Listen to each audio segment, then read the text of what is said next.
तो नमस्कार, स्वागत है आपका मेरे YouTube चैनल लीगल लवर्स पे।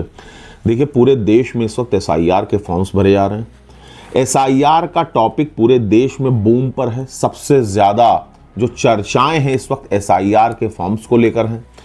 लोग अपने घरों में जो भी उनके घर के सदस्य हैं उन सबके फॉर्म्स भर के डेली दौड़ रहे हैं, भाग रहे हैं। कोई BLO के पास जा रहा है, कोई उसकी क्वेरीज पूरी कर रहा है, कोई 2003 की वोटर लिस्ट उठा रहा है। तो मतलब भागा दौड़ी मची हुई। और निश्चित रूप से आपके घर में भी ये जरूर हो रहा होगा कि हाँ, ये फॉर्म भरो, ये करो, ये मत करो। लेकिन इस मामले को लेकर के भी जो राजनीतिक दल हैं, जो अपोजिशन में बैठे हुए लोग हैं, जो BJP सरकार के विरोध में हैं, वो इस मुद्दे को लेकर के भी देश की आंतरिक सुरक्षा को पीछे रखकर अपनी चीजों को आगे रखने की कोशिश कर रहे हैं। किसी तरीके से उनका ये उद्देश्य है कि भाई इस सरकार की नीतियों को गलत साबित करना है, चुनाव आयोग पर उंगली उठानी है, इनको किसी तरीके से डिफीट देना है।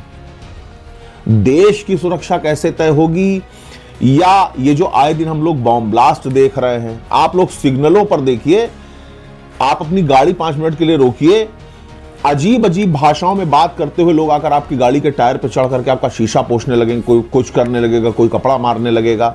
आप देखिए, अचानक से, भाई मैं तो रोज इस चीज को देख रहा हूं कि हर चौराहे पर, हर सिग्नल पर रोहिंग्या हो, चाहे बांग्लादेशी हो, चाहे अजीब अजीब टाइप के जो लोग हैं, अजीब तरीके की भाषाएं हैं, अजीब तरीके के उनके व्यवहार हैं, झुंड में लोग हैं, न जाने कहां से आ गए हैं, जो पिछले कुछ सालों से जिनकी संख्या बढ़ती जा रही है, और कुछ सालों पहले जो दिखाई तक नहीं दे रहे थे, अचानक ये सारे लोग कहां से आ गए। और हमारे देश में जो आंतरिक रूप से आए दिन कुछ न कुछ घटनाएं होती रहती हैं, दिक्कतें होती रहती हैं, कभी कुछ होता है, कभी कुछ होता है। तो इन सारी चीजों को लेकर के सरकार ने यह फैसला लिया, जो वर्तमान BJP सरकार है उसने यह फैसला लिया, चुनाव आयोग ने फैसला लिया कि भाई इस चीज को किसी तरीके से वॉश आउट करना जरूरी है। घर की सफाई होनी जरूरी है। जो कूड़ा, जो गंदगी, जो ढेर, जो ऐसी चीजें घर में इकट्ठा हो गई हैं जिनकी घर में कोई जगह नहीं होनी चाहिए, उनको निकाल करके बाहर फेंकने की जरूरत है, ताकि भारत देश की आंतरिक सुरक्षा व्यवस्था को तय किया जा सके और देश को किसी भी प्रकार के अनर्गल खतरों में फंसने से बचाया जा सके। लेकिन इस मुद्दे पर भी कई ऐसे लोग हैं जिन्होंने सुप्रीम कोर्ट में याचिकाएं दाखिल कर दी। सुप्रीम कोर्ट में जो विरोधी दल के लोग हैं उन्होंने रिट याचिका दाखिल करके इस बात को रखा कि भाई ये बताइए, अब हम क्या अपने पिता के पैदा होने का सबूत देंगे, कौन रखता है कागज, और तमाम तरीके की उल्टी सीधी दलीलें दी। लेकिन जो सुप्रीम कोर्ट है, सुप्रीम कोर्ट ने इस मामले पर विरोधी दलों की जो टिप्पणियां हैं उस पर उनके कान खींचे और उनको ये बताया कि भाई आप इस मुद्दे को उल्टे सीधे तरीके से पेश ना करिए। ऐसा कुछ नहीं है कि आपको निकाल करके कोई हिंदुस्तान से बाहर फेंके दे रहा, और ये बात बिल्कुल सच है। पहले तो इस मिथ को दिमाग से निकाल दीजिए। कोई ऐसा कुछ भी नहीं है कि आप या हम या कोई व्यक्ति इस भारत से बाहर कर दिया जाएगा। केवल चीजों को सही किया जा रहा है, दुरुस्त किया जा रहा है, डॉक्यूमेंटेशन ठीक किए जा रहे हैं। ऐसा लोग इस तरीके के कब मतलब पेश कर रहे हैं, जो अपोजिट पार्टी के लोग हैं या जो विरोधी दलों के लोग, चाहे संसद में बैठे हो चाहे कोर्ट्स में हो, वो इस तरीके से पेश करने की कोशिश कर रहे हैं चीजों को, जैसे लग रहा है कि BJP सरकार अपने चचा, भतीजे, रिश्तेदारों के ही नाम इसमें जोड़ेगी, खाली बाकी सबको उठा के बाहर फेंक देगी। यार ऐसा थोड़ी है, ऐसा थोड़ी होने जा रहा है। जिस तरीके से चीजों को मॉडिफाई करके पेश किया जा रहा है गलत तरीके से, ये बिल्कुल मिथ है। देखिए, अगर आप इस हिंदुस्तान में पैदा हुए हैं, आपके जो पूर्वज हैं वो यहाँ के रहने वाले हैं, एक नहीं 1 करोड़ ऐसे तरीके हैं जिससे ये चीज साबित हो जाएगी।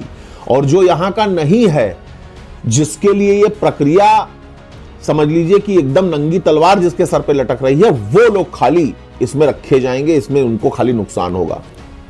जो कहीं से भी मुंह उठाए घुस के चले आए हैं, अभी दिल्ली बॉम्ब ब्लास्ट जो हुआ है, या चाहे और पहले भी जो, चाहे बॉम्बे का ब्लास्ट हो, चाहे और जो जिस भी तरीके की जो घटनाएं, जो भारत की आंतरिक सुरक्षा को लेकर के जो उल्टी सीधी तरीके के जो इंसिडेंट्स होते आए हैं, आप यकीन मानिए कि अगर बाहर का आदमी हमारे घर में नहीं बैठा होगा तो कितना साफ सुथरा माहौल होगा, कितना ज्यादा सुरक्षित हम महसूस करेंगे, हमारा परिवार कितना सुरक्षित होगा, देश कितना सुरक्षित होगा।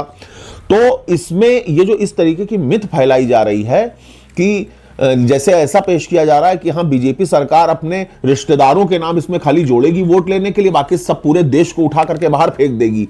तो ये बिल्कुल गलत मिथ फैलाया जा रहा है, ऐसा बिल्कुल नहीं है।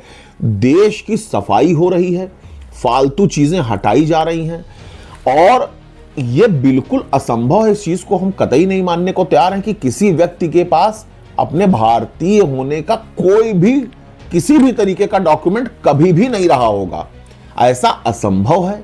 इसीलिए धीरे धीरे आप देखिए चुनाव आयोग कई तरीके के रिलैक्सेशन देता चला जा रहा है।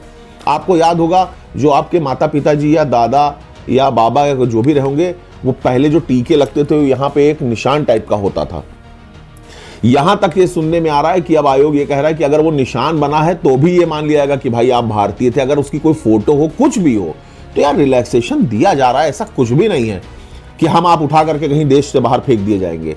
तो इस मुद्दे पर सुप्रीम कोर्ट में बाकायदा लगातार सुनवाई चल रही है। 2 दिसंबर को भी इस मामले पर सुनवाई होनी है, आगे भी सुनवाई होगी। पूरे देश की नजर इन सब चीजों पे है, लेकिन प्रक्रिया तेजी से बढ़ रही है। इसलिए मैं सिर्फ आपसे इतना ही कहना चाहूंगा कि ऐसा कुछ भी नहीं है। आप सहजता से, सरलता से, बिल्कुल कूल माइंड होकर के इन फॉर्म्स को फिल करिए, जमा करिए और अपने भारतीय होने का कर्तव्य अदा करिए। धन्यवाद।